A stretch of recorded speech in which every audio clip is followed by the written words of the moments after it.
অশালীন কুরুচিপূর্ণ মন্তব্য করলে আমরা সেটা মেনে নেব না। আমরা সেটা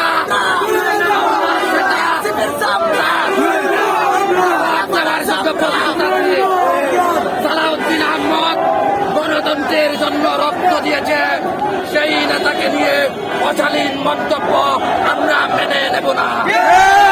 আমরা ফ্যাসিবাদ বিরোধী আন্দোলনে রক্ত দিয়েছি। আমাদের বিএনপির প্রায় 450 জন নেতা কর্মী শহীদ হয়েছেন।